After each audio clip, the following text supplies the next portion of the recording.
Chers amis de Savatan, je vous appelle tous comme ça, que ce soit les autorités religieuses, politiques, militaires, policières, chers amis de Savatan, non, je ne suis pas Charlie. Avec ce qui s'est passé le week-end dernier, moi c'est plutôt Tango Charlie.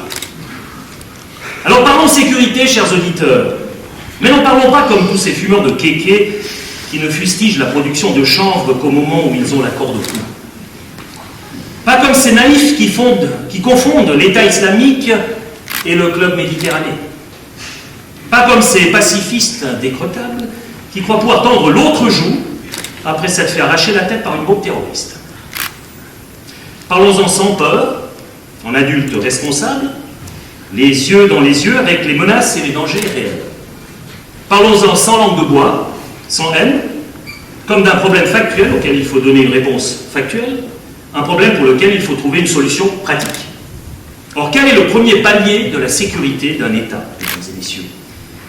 Eh bien oui, c'est l'éducation. C'est pour ça que les Valaisans ont la bonne idée de mettre la formation et la sécurité dans le même département. Et oui, parfaitement, c'est l'éducation, et c'est l'ancien prof et père de famille qui vous le dit. Familiarisez vos enfants avec les principes de l'État de droit, inculquez-leur les valeurs du décalogue, les fondements de notre société judéo-chrétienne, ouvrez-leur l'esprit à l'amour transcendant, au respect de l'autre, à la liberté, à la tolérance, et vous aurez fait un pas décisif vers une société harmonieuse, équilibrée et surtout sûre. Or, qu'avons-nous fait de ce type d'éducation depuis une trentaine d'années? Nous l'avons vidé de son sens, nous l'avons vidé de repères. Nous avons appris à nos enfants l'attitude des trois singes. Ne rien voir, ne rien entendre et si possible ne rien dire. C'est ce qui s'appelle le politiquement correct. Parce que parler pour rien dire, ça équivaut à ne rien dire du tout. Nous avons amené notre jeunesse au nom du multiculturalisme à accepter l'inacceptable, à tolérer l'intolérance au nom de la tolérance, à pratiquer l'autocensure, à parler de tout, mais vraiment de tout sauf de ce qui fâche.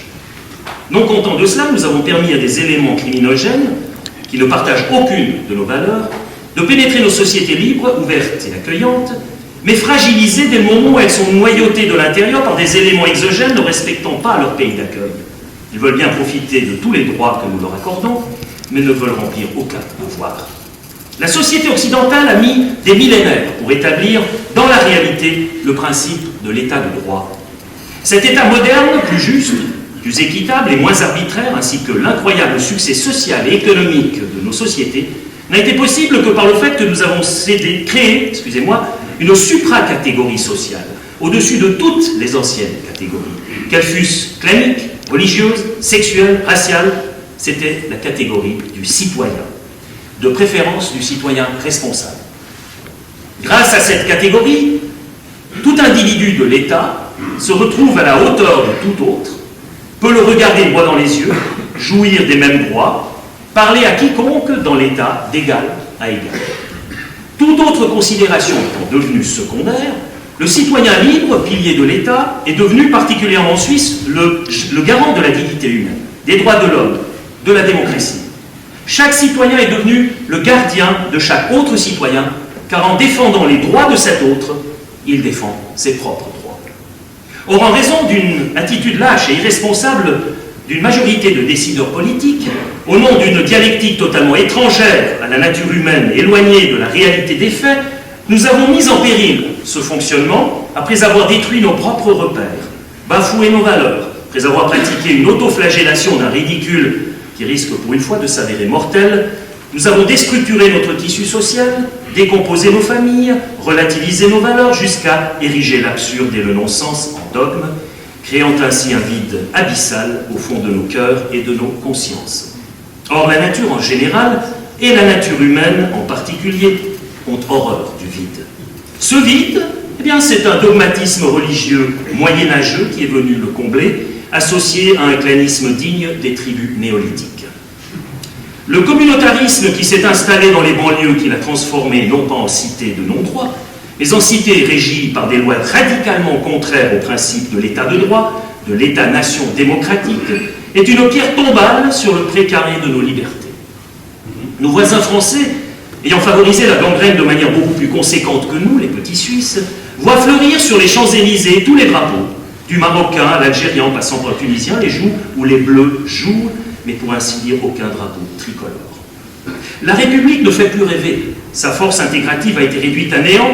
Nombre de citoyens, surtout des jeunes, quittent l'Hexagone pour trouver leur bonheur sous des cieux plus cléments.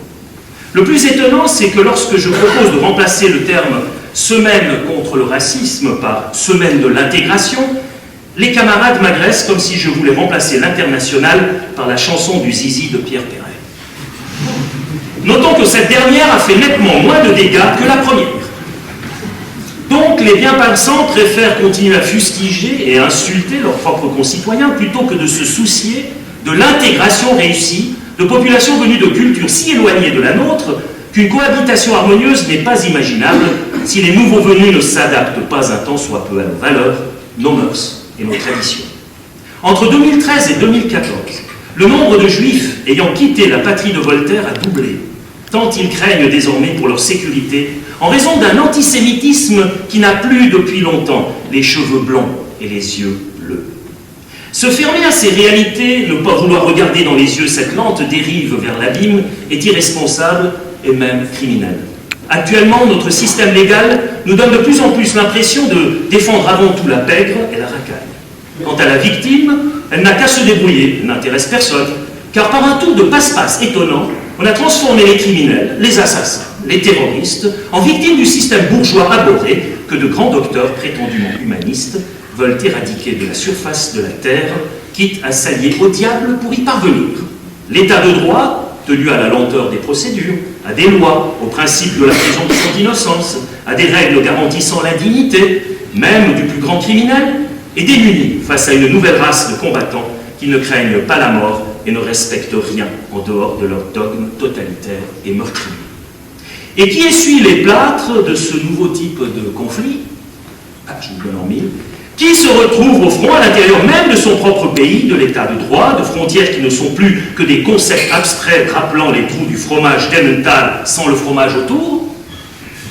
Qui appelle-t-on après les avoir si souvent conspués, vilipendés, critiqués et privés de moyens?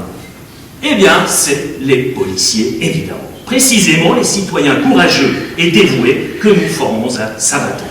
L'armée est certes encore présente pour répondre à des conflits symétriques, mais le danger au quotidien consiste de plus en plus dans la confrontation asymétrique, la guerre urbaine.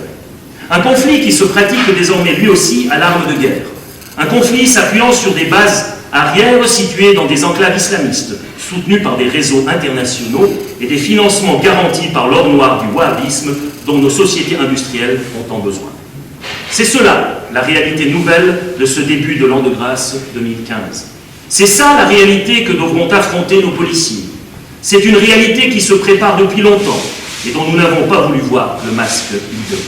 Désormais, notre société démocratique est menacée dans ses fondements. Notre civilisation est en péril et j'entends toujours les mêmes milieux prôner la soumission, l'arrangement avec l'intégrisme totalitaire, la capitulation dans la honte. Je voudrais rappeler ici l'attitude de Daladier et Chamberlain à Munich. Ils ont cherché à éviter la guerre en acceptant le déshonneur.